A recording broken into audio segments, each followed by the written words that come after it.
Here are some little landscapes that I've been working on this deckled edge watercolor paper that I've been enjoying a whole lot. And I've added some sparkle paint here. You can see it, but let me tell you, at night, this whole thing shimmers with sparkle. It's so much fun. I came home one night and I turned on my dining room table light and it was just glimmering. And here's another one. So I'll be demonstrating a tutorial on how to paint this entire landscape in a later video. So subscribe to my channel and turn on your notifications to receive the notification. I'm thinking probably right after the first of the year. So I have this watercolor paper already prepped. I gave it a wet wash, and if you want to learn how to do it, I will be demonstrating that in this video. Not this video, but this video. Now the colors I'm going to use for this demonstration are Payne's Gray, Sap Green, Aurelian Yellow, and I'm not 100% certain how to say this. I believe it's Phthalo Turquoise. If anybody knows, let me know. So I'm going to start with Payne's Gray, and I'm going to paint the trunk. Now I'm not going to do it right in the center. I'm going to do it off to the side a little bit because that adds more interest to the painting. And I'm going to use my previous one as a guide. And with a shaky hand, you just want to kind of paint the tree trunk.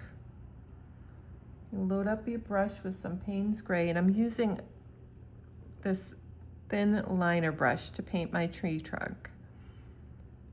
And the branches that extend out.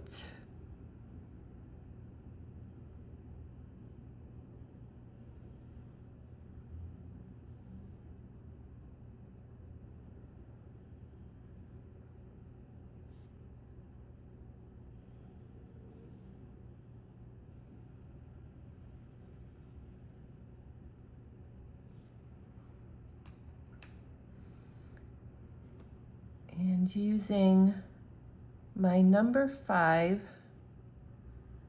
White Sable Robert Simmons round brush, I'm going to pick up some sap green and stipple it in for leaves.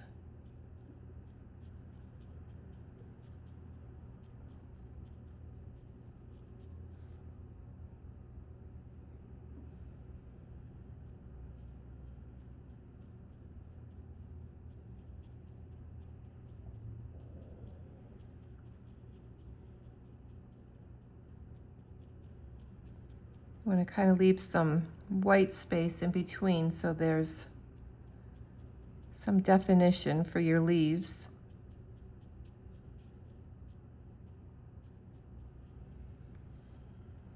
And have fun with this. You can make your tree as full as you like.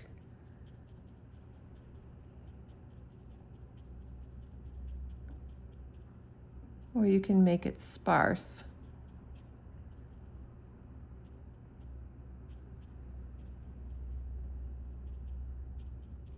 Now, while this is still wet, I'm going to drop in some Aurelian Yellow, and this will give this a little bit of definition. Some of that's peeking outside the edge here. I'm dropping it in mostly on the left side of the tree because this is my light source.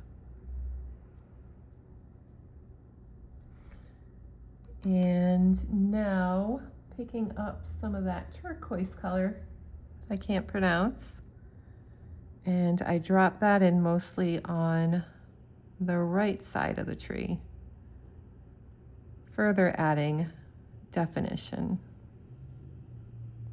to the trees. And it's a really simple exercise, and it's kind of fun. And there you have it. Ooh, forgot one more thing. This is important. So I'm gonna re-wet this area right here because we are going to add a shadow. See, it's already starting to pick up some of that Payne's gray and bleed out to create that shadow, and just drop it in. Giving it a little bit of a shadow. And there you have it. I'm gonna let that dry, and it should look like this when it's done, minus the shimmer. Thank you so much for watching my tutorial. If you enjoyed it and found it helpful, please give me a thumbs up. And I hope you have a wonderful weekend.